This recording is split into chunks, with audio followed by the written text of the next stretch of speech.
Hello friends, मैं लक्की Kumar elite class में आपका स्वागत है। आज के इस वीडियो में मैं जीव विज्ञान में जीव जनन कैसे करते हैं चैप्टर नंबर 3 के बहुत ही महत्वपूर्ण ऑब्जेक्टिव क्वेश्चन बताने जा रहे हैं, जो कि मैट्रिक परीक्षा में 12 पूछे जाते हैं। तो दोस्तों, एक भी क्वेश्चन को मिस नहीं करना है, वीडियो को शुरू से अंत तक देखना है। वीडियो को लाइक सब्सक्राइब जरूर करें और बेल आइकन दबाना ना भूलें। तो चलिए स्टार्ट करते हैं आज का पहला क्वेश्चन। निषेचन क्रिया किस जीव में मुख्यतः होती है? यहाँ पर बताना आपको निषेचन क्रिया किस जीव में मुख्यतः होती है। यहाँ पर ऑप्शन है क ईस्ट में, ख फूसी पादप एवं जंतुओं में, ग अमीबा में, घन में से कोई नहीं। तो निषेचन क्रिया किस जीव में मुख्यतः होती है? तो फूसी पादप एवं जंतुओं में। यहाँ पर राइट आंसर हो जाएगा ऑप्शन ख। इसे याद रखना होगा। चलिए अगला क्वेश्चन देखते हैं। क्वेश्चन नंबर 2, किस प्रकार के जनन में जनक के शरीर से कलिका निकलती है? यहाँ पर बताना आपको किस प्रकार के जनन में जनक के शरीर से कलिका निकलती है। तो यहाँ पर ऑप्शन है क मुकुलन में, ख विखंडन में, ग अपखंडन में, ग बीजाणु जनन में। तो किस प्रकार के जनन में जनक के शरीर से कलिका निकलती है? तो मुकुलन में। यहाँ पर राइट आंसर है ऑप्शन क। इसे याद रखना होगा। चलिए अगला क्वेश्चन देखते हैं। क्वेश्चन नंबर 3, लैंगिक जनन में आवश्यकता होती है। यहाँ पर बताया आपको लैंगिक जनन में आवश्यकता होती है। तो यहाँ पर ऑप्शन है क केवल नर जननांग, ख केवल स्त्री जननांग, ग नर जननांग एवं स्त्री जननांग दोनों, घ इनमें से कोई नहीं। तो लैंगिक जनन में आवश्यकता होती है तो नर जननांग एवं स्त्री जननांग दोनों को। यहाँ पर राइट आंसर है ऑप्शन ग। इसे याद रखना होगा। चलिए अगला क्वेश्चन देखते हैं। क्वेश्चन नंबर 4, मनुष्य में नर जननांग निम्न में से कौन है? यहाँ पर बताना आपको मनुष्य में नर जननांग निम्न में से कौन है। तो यहाँ पर ऑप्शन है क वृषण, ख शुक्रवाहिका, घ मूत्रमार्ग, घ इनमें से सभी। तो मनुष्य में नर जननांग निम्न में से कौन है? तो वृषण, शुक्रवाहिका, मूत्रमार्ग, ये तीनों ही नर जननांग का अंग है। यहाँ पर राइट आंसर है ऑप्शन घ। इसे याद रखना होगा। चलिए अगला क्वेश्चन देखते हैं। क्वेश्चन नंबर 5, शुक्राणु का मोचन कहाँ से होता है अथवा शुक्राणु कहाँ बनता है? यहाँ पर बताना है आपको शुक्राणु का मोचन कहाँ से होता है अथवा शुक्राणु कहाँ बनता है। तो यहाँ पर ऑप्शन है क अधिवृषण, ख शुक्रवाहिका वृषण, घ गर्भाशय, घ मूत्राशय। शुक्राणु का मोचन कहाँ से होता है? तो अधिवृषण से होता है। यहाँ पर राइट आंसर है ऑप्शन क। इसे याद रखना होगा। चलिए अगला क्वेश्चन देखते हैं। क्वेश्चन नंबर 6, मनुष्य में शुक्राणु तथा अंडाणु का निषेचन होता है। यहाँ पर बताना आपको मनुष्य में शुक्राणु तथा अंडाणु का निषेचन कहाँ होता है। तो यहाँ पर ऑप्शन है क मादा की योनि में, ख गर्भाशय में, घ गिरवा में, घ फैलोपियन नलिका में। तो मनुष्य में शुक्राणु तथा अंडाणु का निषेचन कहाँ होता है? तो फैलोपियन नलिका में होता है। यहाँ पर राइट आंसर है ऑप्शन घ। इसे याद रखना होगा। चलिए अगला क्वेश्चन देखते हैं। क्वेश्चन नंबर 7, भ्रूण का विकास होता है। यहाँ पर बताना आपको भ्रूण का विकास किसमें होता है। तो यहाँ ऑप्शन है क गर्भाशय में, क फैलोपियन नलिका में, घ गिरवा में, घ नारी की योनि में। तो भ्रूण का विकास कहाँ होता है? तो गर्भाशय में होता है। यहाँ पर राइट आंसर है ऑप्शन क। इसे भी याद रखना होगा। चलिए अगला क्वेश्चन देखते हैं। क्वेश्चन 8, नर युवक तथा मादा युवक के संगलन को क्या कहते हैं? यहाँ पर बताना आपको नर युवक तथा मादा युवक के संगलन को क्या कहते हैं। काफ़ी महत्वपूर्ण क्वेश्चन है। यहाँ पर ऑप्शन क निषेचन, ख अंकुरण, घ परागण, घ किण्वन। तो नर युवक तथा मादा युवक के संगलन को क्या कहते हैं? तो निषेचन कहते हैं। यहाँ पर राइट आंसर है ऑप्शन क। इसे याद रखना है। चलिए अगला क्वेश्चन देखते हैं। क्वेश्चन नंबर 9, किसमें अलैंगिक जनन मुकुलन द्वारा होता है? यहाँ पर बताना आपको किसमें अलैंगिक जनन मुकुलन द्वारा होता है। तो यहाँ पर ऑप्शन है क ईस्ट, ख प्लाज्मोडियम, घ अमीबा, घ इनमें से कोई नहीं। तो किसमें अलैंगिक जनन मुकुलन द्वारा होता है? तो ईस्ट में होता है। यहाँ पर राइट आंसर है ऑप्शन क। और एक हाइड्रा में भी होता है। इसे याद रखना होगा। चलिए अगला क्वेश्चन देखते हैं। क्वेश्चन नंबर 10, निम्नलिखित में कौन एक उभयलिंगी जंतु है? यहाँ पर बताना आपको निम्नलिखित में कौन एक उभयलिंगी जंतु है। तो यहाँ पर ऑप्शन है क केंचुआ, ख शेर, घ बकरी, घ मछली। तो निम्नलिखित में कौन एक उभयलिंगी जंतु है? तो केंचुआ होता है। यहाँ पर राइट आंसर है ऑप्शन क। इसे याद रखना होगा। चलिए अगला क्वेश्चन देखते हैं। क्वेश्चन नंबर 11, पुष्पी पौधे में लैंगिक जनन किसके द्वारा होता है? यहाँ पर बताना आपको पुष्पी पौधे में लैंगिक जनन किसके द्वारा होता है। तो यहाँ पर ऑप्शन है क पत्तियों द्वारा, ख फूलों द्वारा, घ तने द्वारा, घ बीज द्वारा।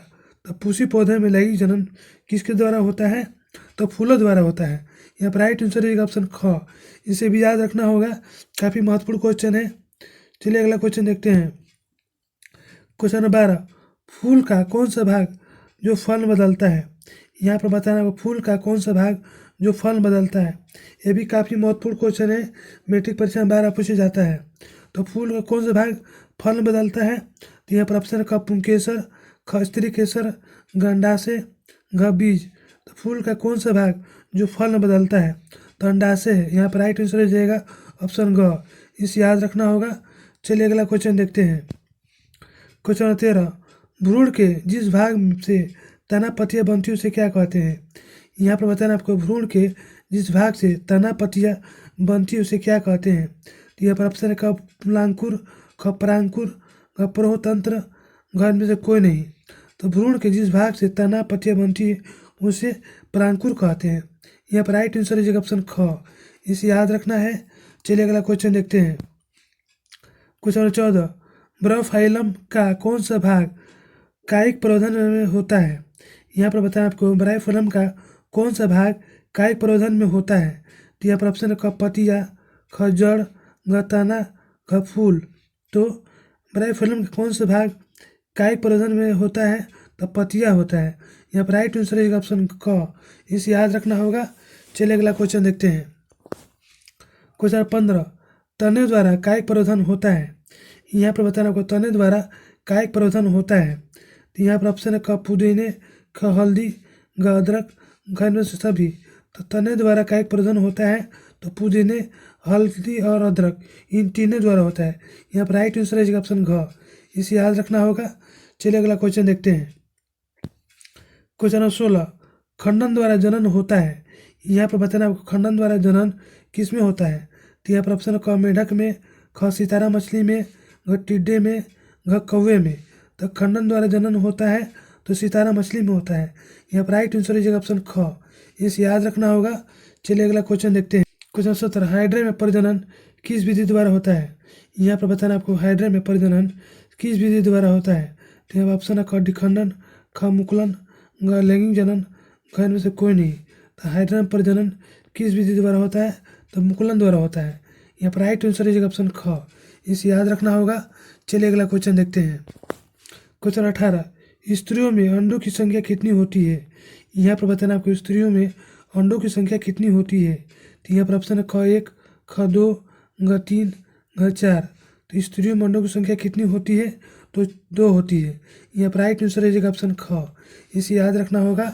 चलिए अगला क्वेश्चन देखते हैं। क्वेश्चन 19, मनुष्य में निषेचन के फलस्वरूप बनता है।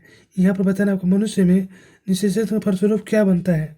तो यहाँ पर ऑप्शन है ख भ्रूण, ख बीजाणु, घ युग्मनज, घ इनमें से कोई नहीं। तो मनुष्य में निषेचन के फलस्वरूप क्या बनता है? तो युग्मनज बनता है। यहाँ पर राइट आंसर है ऑप्शन ग। इसे याद रखना होगा। चलिए अगला क्वेश्चन देखते हैं।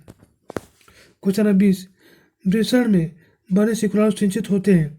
यहाँ पर बताना है आपको वृषण में बने शुक्राणु सिंचित होते हैं। तो यहाँ पर ऑप्शन है क शुक्राशय में, ख अधिवृषण में, घ शुक्रवाहिका में, घ मूत्र मार्ग में। तो वृषण में बने शुक्राणु सिंचित होते हैं तो अधिवृषण में होते हैं। यहाँ पर राइट आंसर है ऑप्शन ख। इसे याद रखना होगा। चलिए अगला क्वेश्चन देखते हैं। क्वेश्चन 21, शुक्राणु का रंग परिपक्व अवस्था में कैसा होता है? यहाँ पर बताना आपको शुक्राणु का रंग परिपक्व अवस्था में कैसा रहता है? तो यहाँ पर ऑप्शन है क श्वेत, ख लाल, घ पीला, घ इनमें से कोई नहीं। तो शुक्राणु का रंग परिपक्व अवस्था में कैसा रहता है? तो श्वेत रहता है। यहाँ पर राइट आंसर है ऑप्शन क। इसे याद रखना होगा। चलिए अगला क्वेश्चन देखते हैं। क्वेश्चन नंबर 22, निषेचन के फलस्वरूप अंडाशय की दीवारें बननी होती है। यहाँ पर बताना आपको निषेचन के फलस्वरूप अंडाशय की दीवारें बनती है। तो यहाँ ऑप्शन है क फूल, ख फल, घ बीज, घ भ्रूण। तो निषेचन के फलस्वरूप अंडाशय की दीवारें बनी होती है तो फल की बनी होती है। यहाँ पर राइट आंसर है ऑप्शन ख। इसे याद रखना होगा। चलिए अगला क्वेश्चन देखते हैं। क्वेश्चन 23, भ्रूण कोष अवस्थित रहता है। यहाँ पर बताना आपको भ्रूण कोष अवस्थित रहता है किस में रहता है? तो यहाँ ऑप्शन है क परागकोश, ख वृंद, घ बीजांड, घ दलपुंज। तो भ्रूण कोष अवस्थित रहता है तो बीजांड में रहता है। यहाँ पर राइट आंसर है ऑप्शन ग। इसे याद रखना होगा। चलिए अगला क्वेश्चन देखते हैं। क्वेश्चन नंबर 24, बीजाणु जनन अलैंगिक जनन की मुख्य विधि है। यहाँ पर बताना आपको बीजाणु जनन अलैंगिक जनन की मुख्य विधि है।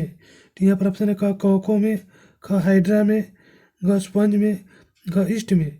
तो बीजाणु जनन अलैंगिक जनन की मुख्य विधि है कोको में। यहाँ पर राइट आंसर है ऑप्शन क। इसे भी याद रखना होगा। चलिए अगला क्वेश्चन देखते हैं। क्वेश्चन नंबर 25, कायिक प्रवर्धन संभव है। यहाँ पर बताना आपको कायिक प्रवर्धन संभव है। तो यहाँ ऑप्शन है क जड़ द्वारा, ख तने द्वारा, ग पत्तियों द्वारा, घ इनमें से सभी। तो कायिक प्रवर्धन संभव है तो जड़ द्वारा, तने द्वारा, पत्तियों द्वारा, इन तीनों द्वारा। इसलिए यहाँ पर राइट आंसर हो जाएगा ऑप्शन घ। इसे याद रखना है। चलिए अगला क्वेश्चन देखते हैं। क्वेश्चन 26, तने पर अपस्थानिक कलियाँ पाई जाती है। यहाँ पर बताना आपको तने पर अपस्थानिक कलियाँ पाई जाती है। तो यहाँ पर ऑप्शन है क पुदीने में, ख आलू में, ग फिल्म में, घ इनमें से सभी। तने पर अपस्थानिक कलियाँ पाई जाती है तो आलू में पाई जाती है। यहाँ पर राइट आंसर है ऑप्शन ख। इसे याद रखना होगा। चलिए अगला क्वेश्चन देखते हैं। क्वेश्चन 27, पौधे के मादा भाग को क्या कहते हैं। यहाँ पर बताना आपको पौधे के मादा भाग को क्या कहते हैं। तो यहाँ पर ऑप्शन क जयांग, ख पुमंग, ग दलपुंज, ग पुंकेसर। तो पौधे के मादा भाग को क्या कहते हैं तो जयांग कहते हैं। यहाँ पर राइट आंसर है ऑप्शन क। और एक क्वेश्चन ये पूछा जा सकता है कि पौधे के नर भाग को क्या कहते हैं तो पुंकेसर कहते हैं, पुंकेसर या पुमंग। इसे भी याद रखना होगा। चलिए अगला क्वेश्चन देख। क्वेश्चन 28, निम्न में से कौन मानव में मादा जनतंत्र का भाग नहीं है। यहाँ पर बताना होगा निम्न में से कौन मानव में मादा जनतंत्र का भाग नहीं है। तो यहाँ पर ऑप्शन क अंडाशय, ख शुक्रवाहिका, ग गर्भाशय, ग डिम्बवाहिनी। तो निम्न में से कौन मानव में मादा जनतंत्र का भाग नहीं है तो अंडाशय, गर्भाशय और डिम्बवाहिनी यह मादा जनतंत्र का भाग है, जबकि शुक्रवाहिका जो है यह नर जनतंत्र का भाग है। इसलिए यहाँ पर राइट आंसर है ऑप्शन ख। इसे याद रखना होगा। चलिए अगला क्वेश्चन देखते हैं।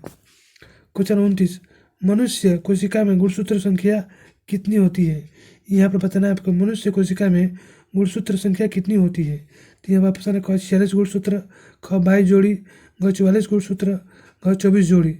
तो मनुष्य कोशिका में गुणसूत्र संख्या कितनी होती है तो 46 गुणसूत्र होते हैं। यहाँ पर राइट आंसर है ऑप्शन क। इसे याद रखना है। चलिए अगला क्वेश्चन देखते हैं। क्वेश्चन 29, निम्न में से कौन एकलिंगी पुष्प है। यहाँ पर बताना आपको निम्न में से कौन एकलिंगी पुष्प है। तो यहाँ पर ऑप्शन है क गुड़हल पुष्प, ख पपीता पुष्प, ग सरसों पुष्प, ग गुलाब पुष्प। तो निम्न में से कौन एकलिंगी पुष्प है तो पपीता पुष्प। यहाँ पर राइट आंसर है ऑप्शन ख। और एक क्वेश्चन यही पूछा जा सकता है कि निम्न में से कौन द्विलिंगी पुष्प है तो गुड़हल पुष्प और सरसों पुष्प ये दोनों ही द्विलिंगी पुष्प होते हैं। तो दोस्तों इसे याद रखना है। तो यहीं पर हमारा वीडियो समाप्त होता है। यदि हमारी वीडियो आपको अच्छी लगी तो इसे लाइक सब्सक्राइब जरूर करें और बेल आइकन को जरूर दबाएं, जिससे नई वीडियो का नोटिफिकेशन आपको मिलता रहे।